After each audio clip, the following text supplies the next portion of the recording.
Alkene की chemical properties क्या होती है? एक केमिकल प्रॉपर्टी होती है ऑक्सीडेशन। ऑक्सीडेशन आपने बहुत कॉमन है, बहुत जगह देखा हुआ है। एलपीजी सिलेंडर में आपको एल्केन का ऑक्सीडेशन होता हुआ दिखता है। कौन सा ऑक्सीडेशन होता हुआ दिखता है? कंप्लीट ऑक्सीडेशन और कंबस्शन। क्या रिएक्शन हो रहा होता है वहां पे कि एल्केन जो है एयर, ऑक्सीजन मतलब उसकी प्रेजेंस में क्या देता है? CO2 and water with evolution of heat, therefore alkanes are used as fuels. मैंने आपको बताया कि ये किसकी तरह से यूज होता है। ये एलपीजी सिलेंडर में क्या क्या होता है? प्रोपेन और ब्यूटेन का मिक्सचर। प्रोपेन और ब्यूटेन के मिक्सचर को आप जलाते हो, उससे हीट इवॉल्व होती है, उससे आप खाना बनाते हो। तो ये ऑक्सीडेशन हुआ, इसकी प्रॉपर्टी हुई किसकी? एल्केन की। जनरल रिएक्शन अगर मैं लिखूंगा CnH2n+2 general formula plus 3n+1/2 O2, इतना ऑक्सीजन कंज्यूम होगा, आपको मिलेगा क्या? NCO2 plus N+1 H2O। और ये एक एक्सोथर्मिक रिएक्शन है, यहां पे हीट इवॉल्व होगी। तो कंबस्टन एक इसकी प्रॉपर्टी है, या फिर ऑक्सीडेशन इसको बोल सकते हैं, केमिकल प्रॉपर्टी हो गई एल्केन की। अब देखो, ये तो कंप्लीट ऑक्सीडेशन हुआ जब ऑक्सीजन बहुत एक्सेस में, हवा बहुत एक्सेस में है। कई बार क्या होता है कि इनकंप्लीट ऑक्सीडेशन होता है। इनकंप्लीट ऑक्सीडेशन कैसे होगा? जब ऑक्सीजन की मात्रा कम है या एल्केन की मात्रा बहुत ज्यादा है। बात तो एक ही है, ठीक है। जब ऑक्सीजन थोड़ा सा लिमिटिंग रिएजेंट की तरह से एक्ट करने लग जाएगा, तो लिमिटेड सप्लाई ऑफ एयर में एल्केन जो है वो कार्बन ब्लैक और कार्बन मोनोऑक्साइड देता है। रिएक्शन क्या होता है? जैसे CH4 है, मीथेन है, वो ऑक्सीजन के साथ में उसको रिएक्ट कराऊं तो बनेगा क्या? बनेगा ये कार्बन मोनोऑक्साइड प्लस 4H2O। यहां पे देखो आप, ऑक्सीजन की मात्रा जो है वो कम है। अच्छा, ये जो रिएक्शन है ये आपने अखबारों में कई बार पढ़ा होगा। होता क्या है, मान लो हमारे घर के सारे खिड़की दरवाजे बंद हैं और गलती से जो एलपीजी सिलेंडर है उसमें आग लग जाए, तो क्या होता है? अब खिड़की दरवाजे बंद हैं तो एयर की कमी हो जाएगी। एयर की कमी हो जाएगी तो गैस कौन सी बनेगी? Carbon monoxide. और कार्बन मोनोऑक्साइड जो है टॉक्सिक गैस होती है बॉडी के लिए। इसी के कारण बहुत बार ऐसा होता है कि कोई हादसा हो जाता है। तो ये उसका रीजन है, इनकंप्लीट ऑक्सीडेशन। और इसमें क्या बनता है? इसमें कार्बन ब्लैक भी बन जाता है। कार्बन ब्लैक मतलब सिर्फ कार्बन बन जाता है एंड 2 मोल्स ऑफ वाटर। और ये जो कार्बन ब्लैक बनता है इसको हम प्रिंटर में यूज लेते हैं। वो जो टोनर आता है ना ब्लैक ब्लैक कलर का, प्रिंटिंग में जो इंक होती है वो इसमें यूज आता है। तो अगर आपको कार्बन ब्लैक बनाना है इंडस्ट्रियली, तो आप क्या करो कि मीथेन का जो है इनकंप्लीट ऑक्सीडेशन कराओ तो कार्बन ब्लैक बनेगा। फिर आप उसको बेच सकते हो प्रिंटर के लिए, और भी इंक जहां पे भी काम आती है, ठीक है। नेक्स्ट क्या हो गया? कैटालिटिक ऑक्सीडेशन, मतलब कैटलिस्ट की प्रेजेंस में ऑक्सीडेशन। अच्छा, अब ये जो कैटालिटिक ऑक्सीडेशन होता है इसमें एल्केन ऑक्सीडाइज होके क्या प्रोडक्ट बनाएगी, ये डिपेंड करता है कि कैटलिस्ट कौन सा है। जैसे हम कुछ कुछ केसेस देखते हैं, तो जो एल्केन्स हैं वो इजीली कन्वर्ट हो जाते हैं या तो एल्कोहल में या एल्डिहाइड में, कंट्रोल्ड कैटालिटिक ऑक्सीडेशन में, जब हम कैटलिस्ट के थ्रू ऑक्सीडेशन को कंट्रोल कर रहे हैं, ठीक है। अभी हमने क्या देखा कि कंप्लीट ऑक्सीडेशन CO2 बन गया, इनकंप्लीट ऑक्सीडेशन कार्बन मोनोऑक्साइड बन गया। पर अगर मेरे को अल्कोहल बनाना है, एल्डिहाइड बनाना है, तो मैं कैटालिटिक ऑक्सीडेशन कराऊंगा। इसमें कैटलिस्ट के थ्रू प्रोडक्ट बनाऊंगा। कैटलिस्ट यहां पे कंट्रोल कर रहा है चीजों को।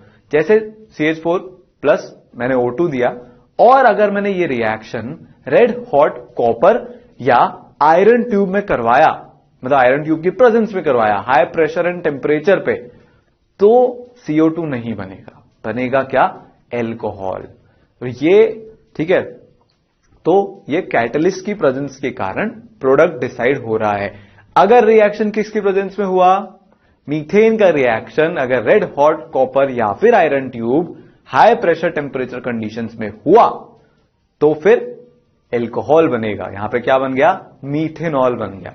दूसरा कंडीशन में क्या ले सकता हूं? सेम रिएक्शन करवा रहा हूं, पर इस बार मैंने कैटलिस्ट क्या लिया है?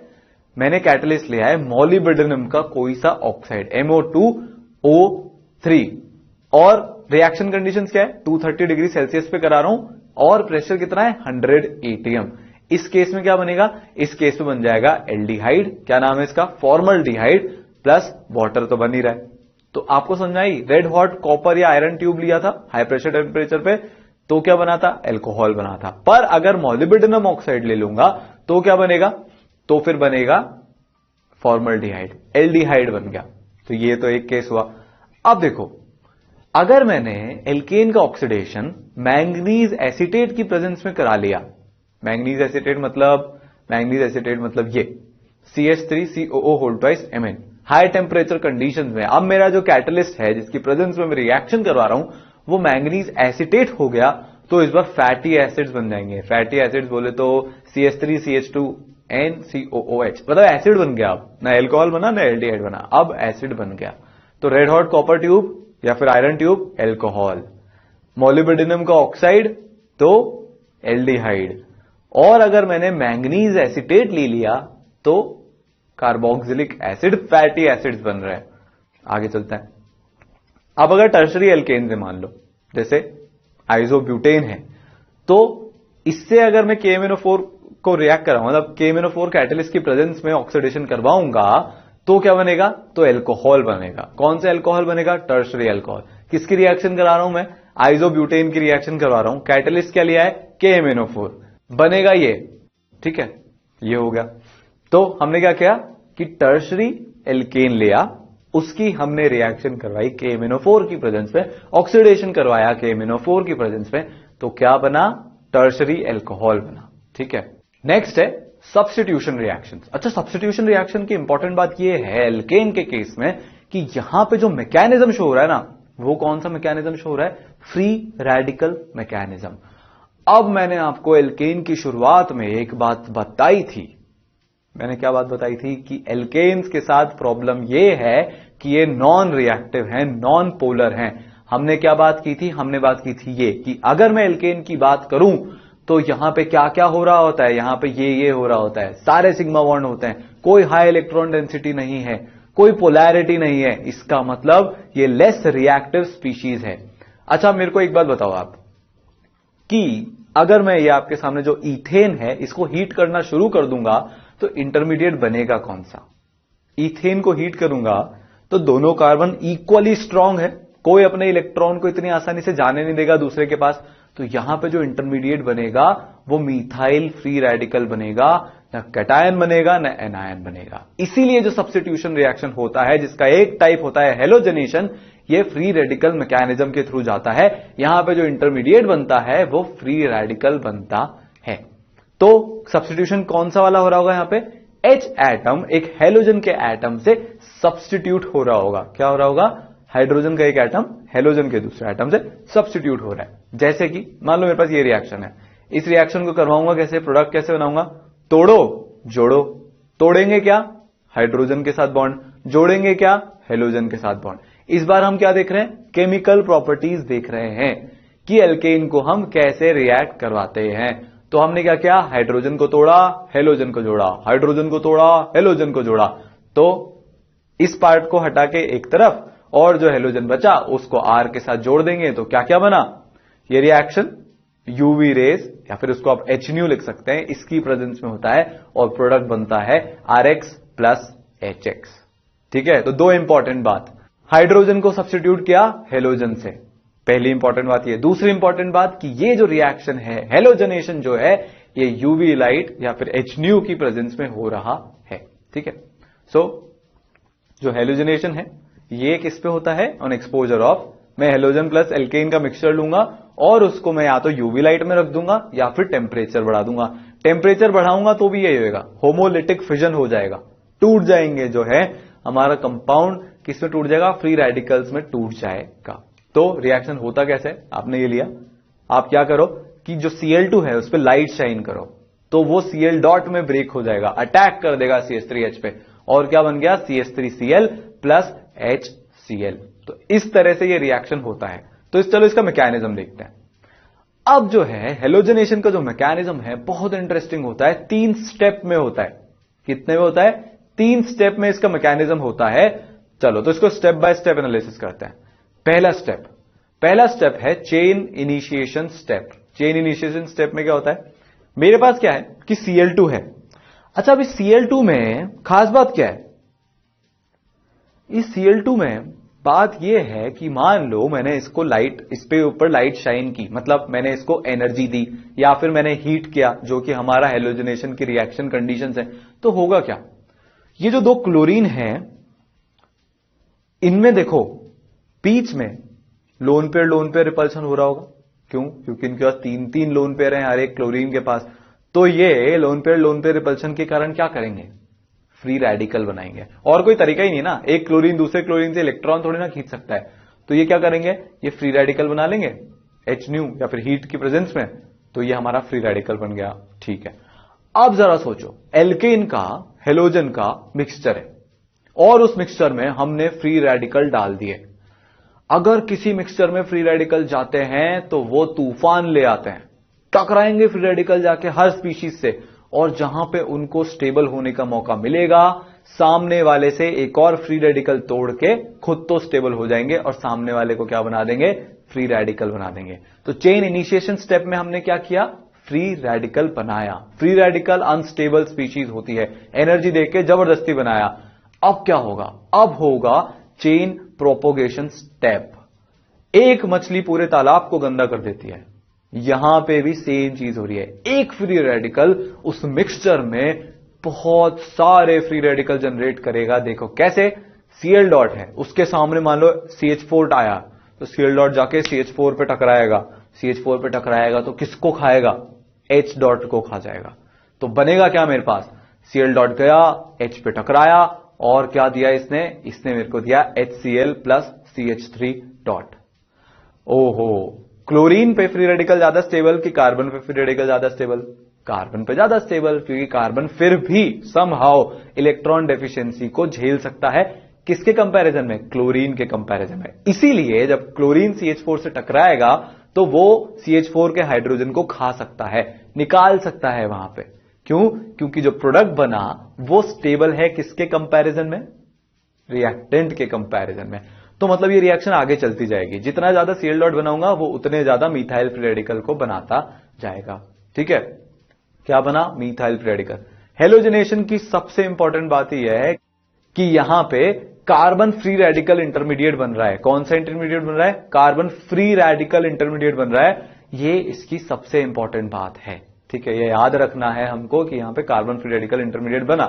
ठीक है, अब ये जो CH3 डॉट है ये क्या करेगा? Cl2 है मिक्सचर में, तो अब वो क्या करेगा?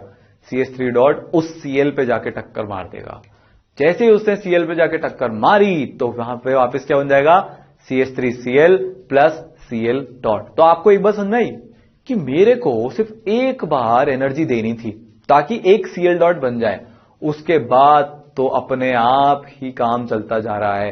क्यों? देखो, Cl डॉट बना, उसने CH4 से हाइड्रोजन को तोड़ा, तो क्या बन गया? CH3 dot. CH3 डॉट ने Cl2 पे अटैक कर दिया, Cl2 पे अटैक करके क्या बना दिया? Cl dot. अब ये Cl डॉट चुपचाप बैठेगा क्या? नहीं बैठेगा। ये क्या करेगा? वापस से CH4 को टक्कर मार देगा। तो चेन अपने आप आगे बढ़ती जा रही है, बढ़ती जा रही है, बढ़ती जा रही है। तो ये तो सेकंड स्टेप हुआ मैकेनिज्म का। तीसरा स्टेप है, मान लो एक फ्री रेडिकल दूसरे फ्री रेडिकल से टकरा गया, तो मान लो CH3 डॉट Cl डॉट से टकरा गया, तो क्या बन जाएगा? CH3Cl। Cl डॉट भी होगा मिक्सचर में, दूसरा Cl डॉट भी होगा, क्योंकि चेन तो आगे बढ़ती जा रही है। Cl डॉट टकरा गए। तो तीसरा जो स्टेप होता है वो क्या होता है? Chain termination step. चेन अब टर्मिनेट होने वाली है। क्यों? क्योंकि दो फ्री रेडिकल आपस में टकराए और उन्होंने एक मॉलिक्यूल बना लिया। अब ये मॉलिक्यूल तो फ्री रेडिकल खत्म हो गए। फ्री रेडिकल जैसे ही खत्म हुआ आगे रिएक्शन होनी बंद हो जाएगी, तो चेन जो है टर्मिनेट हो रही है। CH3 डॉट Cl डॉट टकरा सकते हैं, तो क्या बना लेंगे? CH3Cl बना लेंगे। CH3 डॉट और CH3 डॉट भी टकरा सकते हैं, क्या बन जाएगा यहां पे? यहां पे बन जाएगा इथेन। दो मिथाइल फ्री रेडिकल टकराए, क्या बनाएंगे? इथेन बनाएंगे। तो ये तीन स्टेप हुए। चेन इनिशिएशन स्टेप, जहां पे हमने एनर्जी देके फ्री रेडिकल बनाया। चेन प्रोपोगेशन स्टेप, जहां पे वो जो फ्री रेडिकल बना उसने बहुत सारे रिएक्शन और आगे बढ़ा दिए, चेन को आगे प्रोपोगेट कर दिया और फ्री रेडिकल उसने बढ़ा दिए। तीसरा, जब फ्री रेडिकल आपस में टकरा टकरू के खत्म हो गए, तो ये हो गया चेन टर्मिनेशन स्टेप। तो तीन स्टेप का इसमें मैकेनिज्म होता है।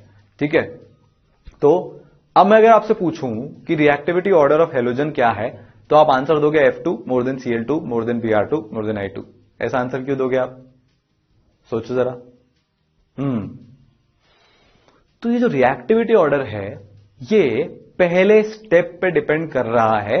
हेलोजन की जो रिएक्टिविटी का ऑर्डर है ये रिएक्शन के पहले स्टेप पे डिपेंड कर रहा है। पहला स्टेप कौन सा होता है? सोचो, chain initiation step. Chain initiation step कौन सा होता है? कि जब हेलोजन का मॉलिक्यूल ब्रेक होके यूवी लाइट जब उस पर पड़ेगी या फिर हीट जब मैं करूंगा, क्या बना रहा है? Free radical. जितना ज्यादा फ्री रेडिकल बनने की टेंडेंसी होगी उतनी ज्यादा हैलोजन की रिएक्टिविटी होगी। क्यों? अरे भैया सिंपल है ना, उतनी आसानी से बनेगा ना हैलोजन का फ्री रेडिकल। हमको क्या करना है? आसानी से हैलोजन का फ्री रेडिकल बनाना है ताकि वो आगे जाके एल्केन को फ्री रेडिकल बनाए, फिर चेन प्रोपोगेट होती जाए, रिएक्शन आगे बढ़ता जाए। अब मेरे को बताओ कि F2Cl2 Br2 और I2 में फ्री रेडिकल बनना कौन पसंद करेगा? जब मैं उसको हीट करूंगा सबसे जल्दी फ्री रेडिकल कौन बनेगा? सोचो।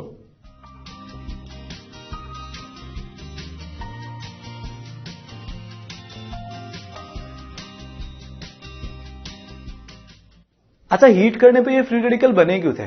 क्योंकि लोन पेयर रिपल्शन था। फ्लोरीन के पास कितने लोन पेयर है? मतलब F2 में 3, Cl2 में 3, Br2 में 3, I2 में 3। अब सर डिसाइड कैसे करें? अरे डिसाइड करने का बहुत बढ़िया तरीका है। मेरे को एक बात बताओ कि दो इलेक्ट्रॉन पास हैं, उनके बीच में ज्यादा रिपल्शन है कि जो दो इलेक्ट्रॉन दूर है उनके बीच में ज्यादा रिपल्शन है? फोर्स तो तब ज्यादा लगेगा ना सर जब जितने पास होंगे, like charges repel each other, और जितने डिस्टेंस इनमें कम उतना ज्यादा रिपल्शन। हा, आंसर आ गया हमारा। डिस्टेंस F2 में कम है कि Cl2 में? अरे भाई F2 में क्या हो रहा है? 2p बॉन्डिंग हो रही है, छोटे ऑर्बिटल, उनमें सारे इलेक्ट्रॉन घुसे हुए हैं, तो रिपल्शन वहां ज्यादा होगा। लोन पेयर रिपल्शन F2 के केस में ज्यादा होगा। फिर उसके बाद Cl2 में थोड़ा कम, Br2 में और कम, I2 में तो सबसे ही कम क्योंकि डिस्टेंस बढ़ गई है। इसीलिए F2 को टूटना ज्यादा पसंद है, तो वो जल्दी टूट जाएगा तो उसकी रिएक्टिविटी का ऑर्डर ज्यादा होगा। ठीक है, तो अपन कुछ इंपॉर्टेंट पॉइंट देखते हैं अभी। जैसे कि अगर मान लो कि मेरे पास एल्केन है और मैंने क्या किया कि रिएक्शन करवाया, क्या किया? हेलोजिनेशन करवाया, Br2 in presence of HNu। और इस बार मान लो मैंने ये लिया है ROOR, परऑक्साइड मैंने कोई सा लिया है। अभी जो परऑक्साइड है, मान लो कि मैंने लाइट शाइन की, तो परऑक्साइड की प्रेजेंस में क्या होता है कि ये परऑक्साइड ये खुद भी लोन पेयर रिपल्शन किसके बीच में है? ऑक्सीजन के बीच में। उसके कारण फ्री रेडिकल में ब्रेक हो जाता है। हुआ फ्री रेडिकल में ब्रेक, तो ये भी क्या कर सकता है? फ्री रेडिकल इनिशिएट कर सकता है। हमको करना क्या है? हमको फ्री रेडिकल ही तो इनिशिएट करना है। एक फ्री रेडिकल बनेगा तो बहुत सारों को फ्री रेडिकल बना देगा। तो कई बार रिएक्शन की रेट बढ़ाने के लिए हम परऑक्साइड्स को भी as free radical initiator use करते हैं। प्रोडक्ट क्या बनेगा ये तो आप जानते ही हो, RX प्लस HX। अगला है फ्लोरिनेशन।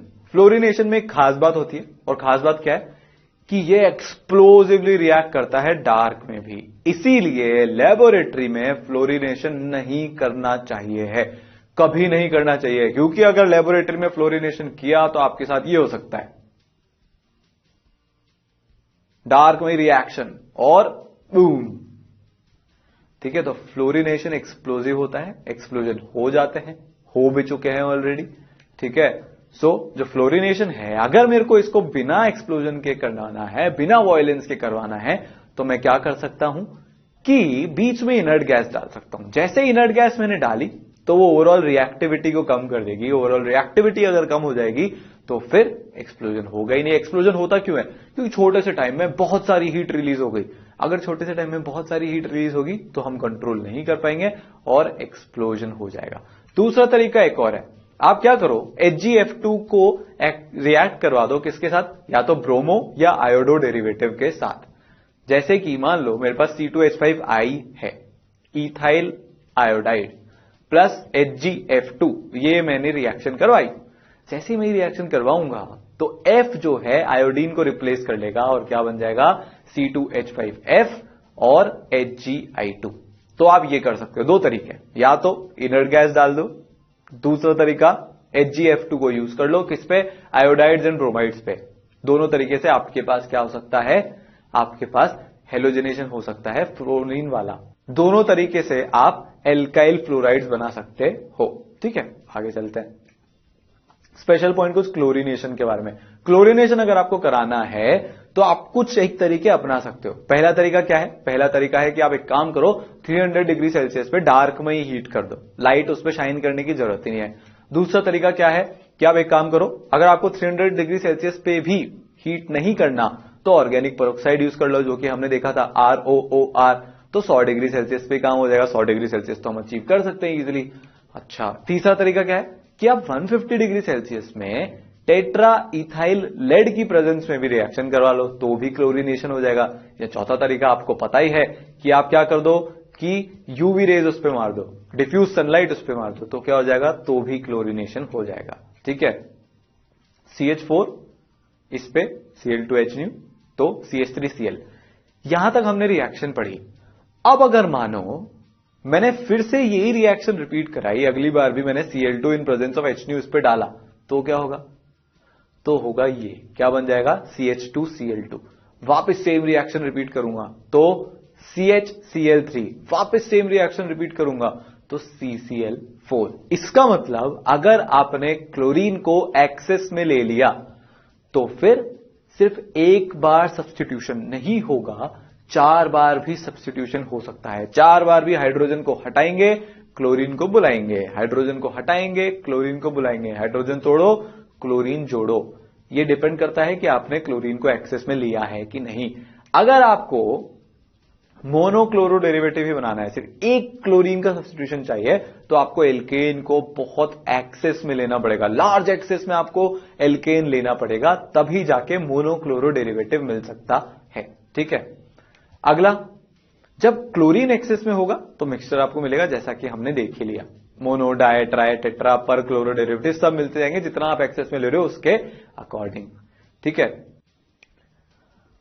तो अगला आयोडीनेशन के बारे में कुछ इंपॉर्टेंट वर्ड। अच्छा, आयोडीनेशन जो होता है ये तो रिवर्सिबली रिएक्ट करता है एल्केन्स के साथ। क्यों? क्योंकि आयोडीन को फ्री रेडिकल बनाना ही नहीं होता है ना, आयोडीन की रिएक्टिविटी वैसे ही बहुत कम होती है, तो ये रिएक्शन रिवर्सिबल हो जाता है। इसका दूसरा रीजन क्या है कि जो HI है वो जो खुद है पावरफुल रिड्यूसिंग एजेंट है, तो वो क्या करेगा कि जो CH3I बना उसको रिड्यूस कर देगा, CH4 बना देगा वापस से, तो रिएक्शन क्या हो गई है, रिवर्सिबल हो गई। और अगर मेरे को आयोडीनेशन सच में कराना है, अगर मेरे को आयोडीनेशन को आगे ले जाना है, तो मैं क्या करूंगा, तो यहां पे हो क्या रहा है, यहां पे ये हो रहा है कि CH4 जब मैं I2 के साथ रिएक्ट करवाता हूं तो ये रिवर्सिबल रिएक्शन हो जाता है, प्रोडक्ट क्या बनता है, CH3I प्लस HI। अच्छा, रिवर्सिबल होने के पीछे एक कारण क्या है कि ये जो HI है ये वापस से CH3I से रिएक्ट करके CH4 और I2 बना देगा। पर मैं तो चाहता हूं कि यार ये वाली रिएक्शन की भी यील्ड अच्छी हो, रिएक्शन की यील्ड अच्छी हो। अच्छा, आपको कोई तरीका समझ में आ रहा है कि मैं इस रिएक्शन की यील्ड को अच्छा कर दूं? ये कहीं हमने देखा है क्या कि मैं रिएक्शन की यील्ड को कैसे बढ़ा सकता हूं? एक काम करो, सोचो, और इसका दिमाग लगाना केमिकल इक्विलिब्रियम के रास्ते से। केमिकल इक्विलिब्रियम में आपके पास इसका सॉल्यूशन ऑलरेडी है, लगाओ दिमाग।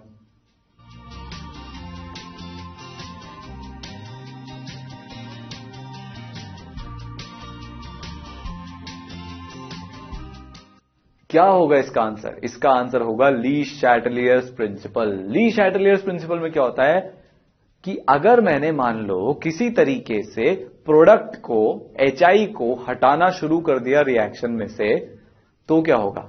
ली शैटलियर प्रिंसिपल यह बोलता है कि रिएक्शन हमेशा इक्विलिब्रियम मेंटेन करना चाहता है। अगर मैंने HI को हटाया तो रिएक्शन आगे की तरफ जाएगी, उसको तो और HI बनाना है, आगे की तरफ जारी है, और यही तो हम चाहते हैं। तो अब मेरे को HI को हटाना है। अभी मैंने क्या देखा था कि HI एक बहुत अच्छा रिड्यूसिंग एजेंट है। रिड्यूसिंग एजेंट को अगर हटाना है, और अगर मैं किसी तरीके से रिड्यूसिंग एजेंट के पास में एक ऑक्सीडाइजिंग एजेंट ले आऊं, तो ऑक्सीडाइजिंग एजेंट, रिड्यूसिंग एजेंट दोनों मिल जाएंगे और HI हटता रहेगा। तो एग्जैक्टली यही करते हैं, हम एक रिएक्शन कराते हैं जहां पे कि एक ऑक्सीडाइजिंग एजेंट को इंट्रोड्यूस कर देते हैं। जब ये रिएक्शन हो रही होती है आयोडीनेशन वाली, तो HI कंज्यूम होता जाता है। जैसे जैसे HI कंज्यूम होता जाएगा, रिएक्शन आगे बढ़ती जाएगी। ठीक है, और यहां पे एक बात और देखो, प्रोड्यूस क्या हुआ, I2। एक बात बताओ, रिएक्शन को आगे बढ़ाने का दूसरा तरीका क्या होता है? एक तो प्रोडक्ट हटा दो, दूसरा रिएक्टेंट बढ़ा दो।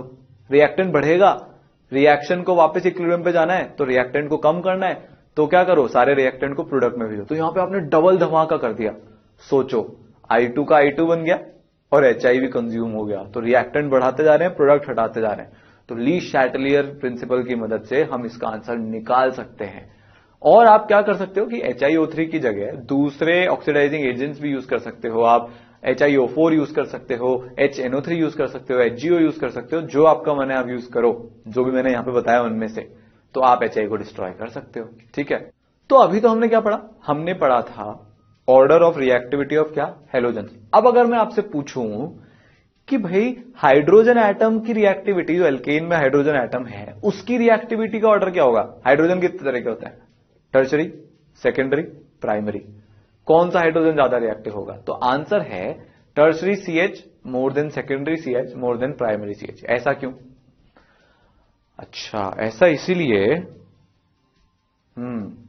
सोचो, अरे बहुत सिंपल है ना भैया, कौन सा इंटरमीडिएट बन रहा है इस रिएक्शन में, कार्बन फ्री रेडिकल इंटरमीडिएट बन रहा है इस वाले हेलोजनेशन के रिएक्शन में। कार्बन पे फ्री रेडिकल कब ज्यादा स्टेबल, जब वो 3 डिग्री होगा कि 2 डिग्री होगा कि 1 डिग्री होगा, 3 डिग्री होगा तब ज्यादा स्टेबल, ज्यादा मिथाइल ग्रुप लगे हैं प्लस आई से ज्यादा स्टेबल कर रहे होंगे। इसीलिए मैंने आपसे बोला था कि जब कार्बन फ्री रेडिकल बन रहा है, ये बात हमको पता होना बहुत इंपॉर्टेंट है। ठीक है, तो इसीलिए टर्शरी ज्यादा stable more than secondary more than primary, ये रेट होगा, रिएक्टिविटी ऑर्डर होगा किसके लिए, हाइड्रोजन एटम के लिए। तो अगर अब मैं आपसे एक सवाल पूछूं, सवाल है ये, यहां पे मैंने क्या किया कि ब्रोमिनेशन करवाया। अच्छा, इस जो ब्रोमिनेशन है कहां कहां पे मैं ब्रोमीन अटैच कर सकता हूं, पहला क्वेश्चन तो ये आता है। ठीक है, यहां पे 2 पोजीशन है, एक टर्शरी पोजीशन और एक प्राइमरी पोजीशन, दोनों पे ब्रोमीन लग सकता है। तो 2 प्रोडक्ट बन सकता है, कौन से, जब ब्रोमीन जो फर्स्ट कार्बन है, जो मैंने कार्बन 1 जिसको बोला है, उसके हाइड्रोजन को तोड़े और खुद जुड़ जाए। दूसरा रिएक्शन, जब ये जो मैंने 2 वाला कार्बन मार्क किया है, इसके हाइड्रोजन को तोड़े और खुद जुड़ जाए। 2 ही अलग अलग तरह के कार्बन है यहां पे। ठीक है, तो 2 प्रोडक्ट हो सकते हैं, पहला प्रोडक्ट ये जब 1 वाले कार्बन पे ब्रोमीन जुड़ा है, दूसरा प्रोडक्ट ये जब 2 वाले कार्बन पे ब्रोमीन जुड़ा है। ये तो हमको एक बात समझ में आई। अब मैं अगर आपसे पूछूं कि स्टेबल कौन सा ज्यादा है, मेजर प्रोडक्ट कौन सा ज्यादा बनेगा, तो आप क्या जवाब दोगे,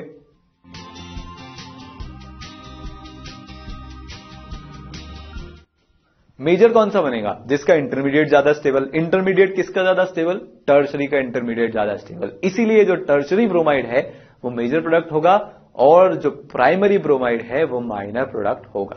एक और क्वेश्चन करता है, आपके सामने ये केस है और Cl2H क्लोरीनेशन इस बार मैंने कराया। पहले तो आप ये सोचो कि कितने प्रोडक्ट यहां पे बन सकते हैं।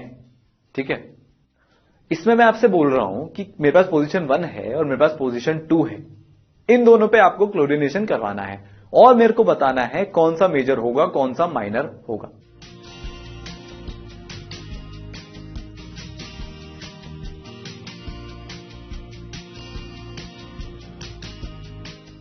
करवाया मैंने क्लोरीनेशन, पहला प्रोडक्ट ये, दूसरा प्रोडक्ट ये, कौन सा मेजर होगा, मेजर होगा जिसका इंटरमीडिएट ज्यादा स्टेबल होगा।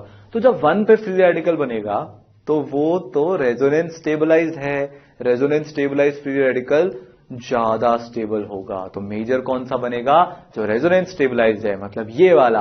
और माइनर कौन सा बनेगा, जो कि रेजोनेंस स्टेबलाइज्ड नहीं है, मतलब जहां पे प्राइमरी पे जुड़ रहा है क्लोरीन। ठीक है, सिमिलरली एक और क्वेश्चन अपन करते हैं, आपको डिक्रीजिंग ऑर्डर बताना है of concentration of product formed on bromination. किस किस का ब्रोमिनेशन, ए, बी और सी का। करो आंसर।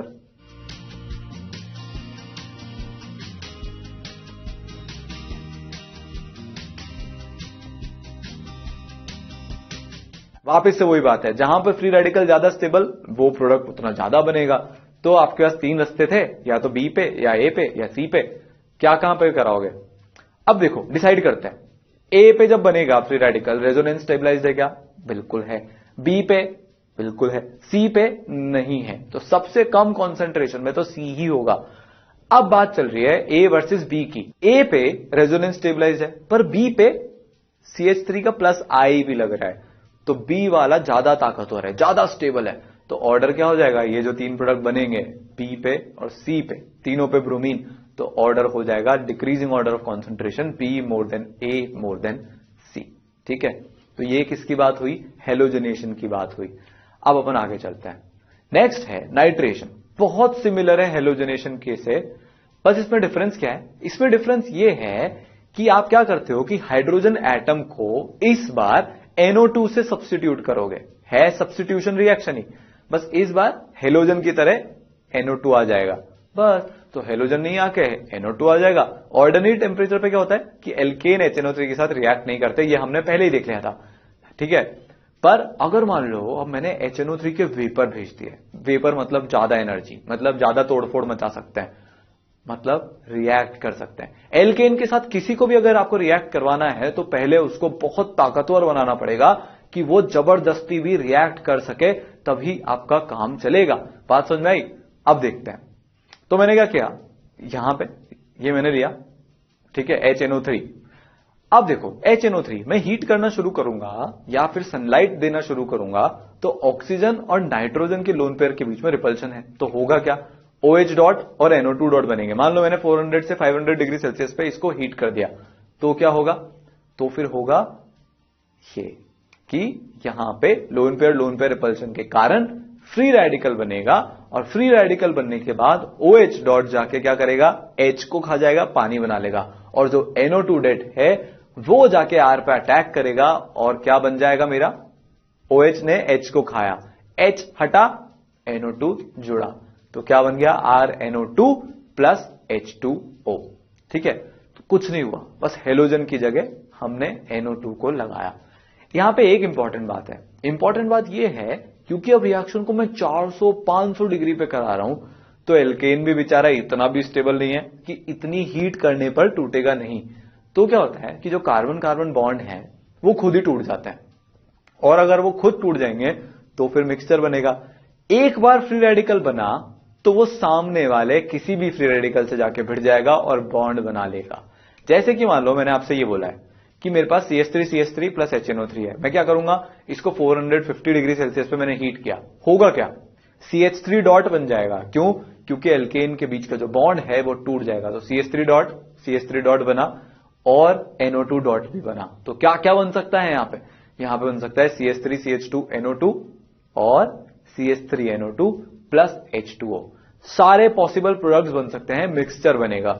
सिमिलरली अगर मैं आपसे पूछूं कि इस बार मेरा रिएक्शन मिक्सचर ये है जहां पे मेरे पास प्रोपेन है और HNO3 है, तो पॉसिबल प्रोडक्ट्स क्या क्या बनेंगे, आप बनाओ।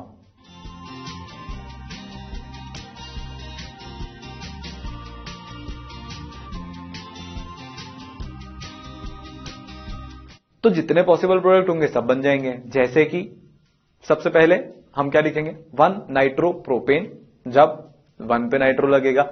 दूसरा सेकंड कार्बन पे नाइट्रो प्रोपेन लगेगा। यहां पे जो परसेंटेज लिखी आ रही है, ये लिखी आ रही है कि इस मिक्सचर में कितना परसेंट कौन सा कंपाउंड होगा, ठीक है। तीसरे नंबर पे क्या होगा, नाइट्रो इथेन, और चौथे नंबर पे एक और प्रोडक्ट बन सकता है, नाइट्रो मीथेन। तो ये चारों प्रोडक्ट पॉसिबल है, इनकी ये परसेंटेजेस हैं। इनकी ये परसेंटेज क्यों है, हम सिर्फ इसमें इसी पे कमेंट करेंगे कि सबसे ज्यादा कौन बनेगा। सबसे ज्यादा वो बनेगा जो सबसे ज्यादा स्टेबल होगा, जिसका फ्री रेडिकल, सबसे ज्यादा स्टेबल फ्री रेडिकल किसका होगा, 2 डिग्री का होगा, इसीलिए 2 नाइट्रोप्रोपेन सबसे ज्यादा अमाउंट में बना है। नेक्स्ट केमिकल प्रॉपर्टी है कि जो एल्केन है हम उनका सल्फोनेशन करा सकते हैं। सल्फोनेशन में भी वही हो रहा है, हो क्या रहा है कि आप हाइड्रोजन को तोड़ो, SO3H को जोड़ो। क्या क्या हमने H2SO4 के साथ रिएक्ट करवाया, किसको रिएक्ट करवाया, इसको रिएक्ट करवाया, 2 मिथाइल प्रोपेन को हमने H2SO4 के साथ रिएक्ट करवाया।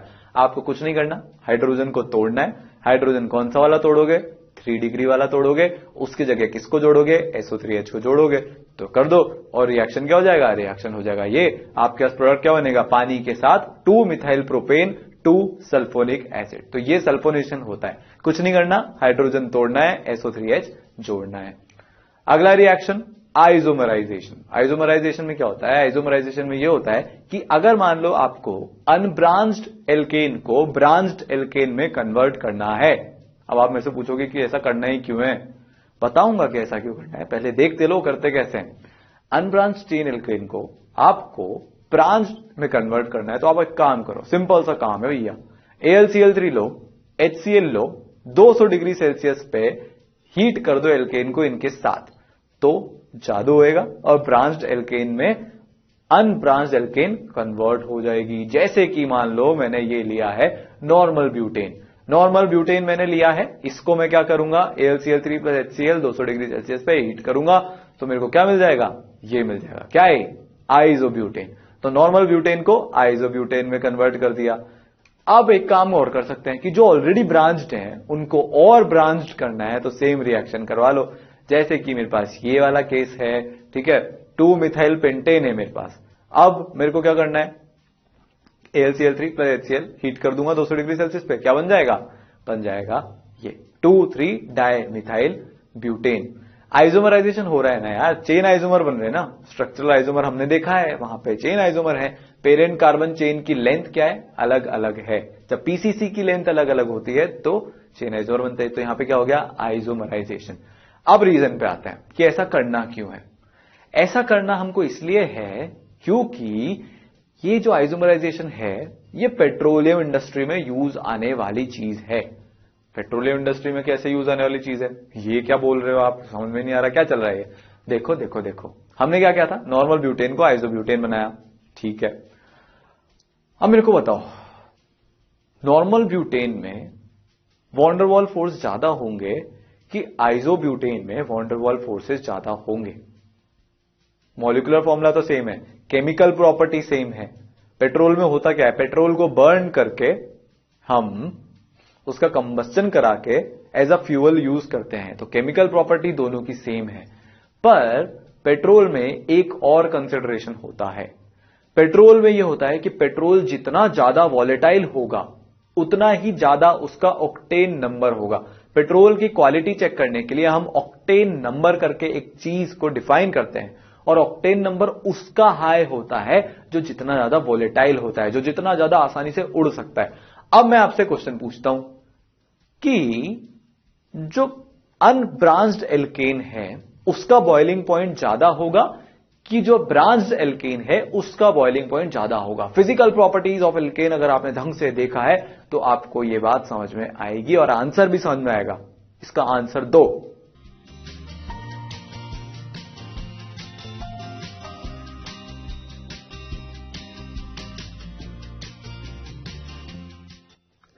तो डिसाइड किससे करेंगे, सरफेस एरिया से। क्यों, जितना ज्यादा सरफेस एरिया उतने ज्यादा वॉन डेर वाल फोर्सेस, उतना ज्यादा बॉइलिंग पॉइंट।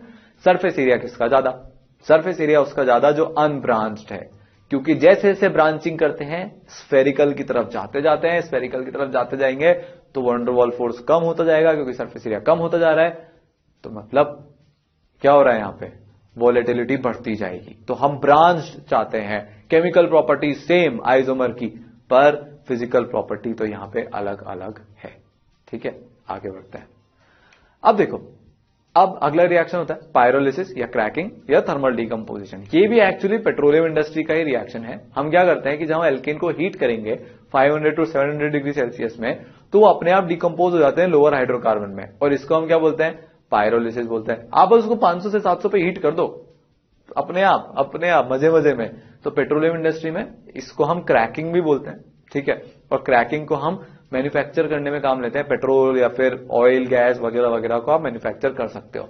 तो होता क्या है यहां पे, जैसे कि मान लो मेरे पास CH4 है, इसको मैंने 500 से 700 डिग्री सेल्सियस 1000 डिग्री सेल्सियस पे हीट कर दिया मान लो, तो क्या होगा, तो कार्बन प्लस H2 बन जाएगा।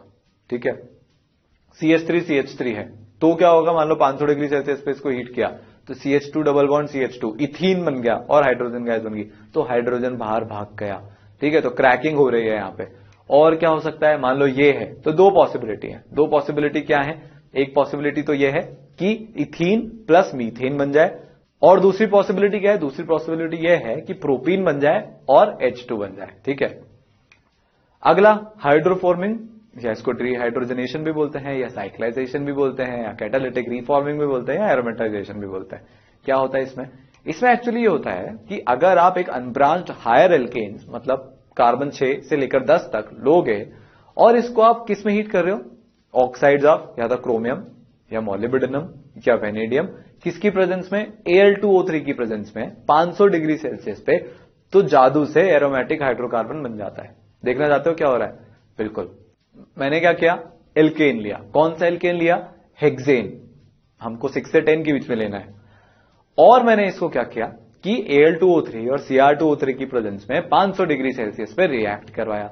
तो होगा क्या कि ये साइक्लिक शेप ले लेगा अपने आप और फिर एरोमेटिक बन जाएगा। कैसे, ऐसे। थोड़ा सा आपस में रीअरेंज होएगा, कुछ कुछ तो होएगा, H2 बाहर, और ये बन गई हमारी क्या, रिंग बन गई। कौन सी मेंबर्ड रिंग, 6 मेंबर्ड रिंग। तो हेक्सेन से साइक्लोहेक्सेन की तरफ हम अब चले गए। अब क्या होगा कि और रिएक्शन होगा और H2 बाहर आएंगे, इनफैक्ट 3 H2 बाहर आएंगे। कैसे, इस तरह से 3 H2 बाहर आए तो टोटल कितना, 4 H2, क्या हो गया, बेंजीन रिंग बन गई। तो प्रोडक्ट क्या आया, हेक्सेन से जब हमने हेक्सेन को Al2O3 Cr2O3 की प्रेजेंस में कराया 500 डिग्री सेल्सियस पे, तो क्या बना, बेंजीन प्लस 4H2। ठीक है, जैसे कि अगर आप मैं इससे क्वेश्चन पूछूं, मतलब ये तो हमको पता ही है कि नॉर्मल हेक्सेन को हम Cr2O3 Al2O3 500 डिग्री सेल्सियस पे रिएक्ट करवाएंगे तो बेंजीन और हाइड्रोजन बनेगा। सिमिलरली अगर मैं नॉर्मल हेप्टेन को रिएक्ट करवाऊं, तो नॉर्मल हेप्टेन का अगर मैं रिएक्शन करवाऊं किसकी प्रेजेंस में, इसकी प्रेजेंस में, Cr2O3 Al2O3 500 डिग्री सेल्सियस की प्रेजेंस में, तो क्या बनेगा, सोचो।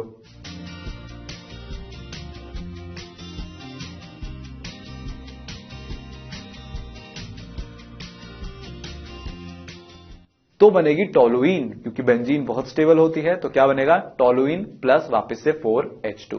सिमिलरली टोलुइन बना। सिमिलरली अगर मैं मान लो नॉर्मल ऑक्टेन का रिएक्शन करवा रहा हूं, तो क्या बनेगा, तो बन सकता है ऑर्थोजाइलीन बनेगा। यहां पे ऑर्थोजाइलीन मतलब एक बेंजीन रिंग पे 2 CH3 लगे आपस में एक दूसरे की ऑर्थो पोजीशन पे, वो ऑर्थोजाइलीन होता है। नॉमेनक्लेचर ऑफ एरोमेटिक कंपाउंड्स को याद करो, वहां पे हमने ये देखा था। या फिर एक और प्रोडक्ट बन सकता है, वो प्रोडक्ट क्या है कि बेंजीन रिंग पे एक इथाइल ग्रुप लगा हुआ हो, वो दूसरा प्रोडक्ट है इसका। ठीक है, तो ये क्या हुआ, साइक्लाइजेशन या एरोमेटाइजेशन या डिहाइड्रोजनेशन, जो भी इसके इतने सारे नाम थे वो। तो इस रिएक्शन की खास बात क्या है कि ये हमको एक बहुत प्यारा सा एक्सीलेंट सा मेथड दे रहा है। किस लिए, कि अगर मेरे को एलिफैटिक से एरोमेटिक बनाना है मेरे कंपाउंड को, तो मैं क्या करूंगा, एरोमेटाइजेशन करा दूंगा। क्रोमियम, मोलिब्डेनम, वेनेडियम के ऑक्साइड्स को Al2O3 की प्रेजेंस में 500 डिग्री सेल्सियस पे हीट करूंगा, तो मेरे पास नॉर्मल साइक्लोहेक्सेन से बेंजीन बन सकता है, हेप्टेन से टोलुइन बन सकता है, नॉर्मल ऑक्टेन से ऑर्थोजाइलीन बन सकता है, या फिर बेंजीन रिंग के ऊपर इथाइल ग्रुप जुड़ा हुआ मिल सकता है। तो एलिफैटिक से एरोमेटिक।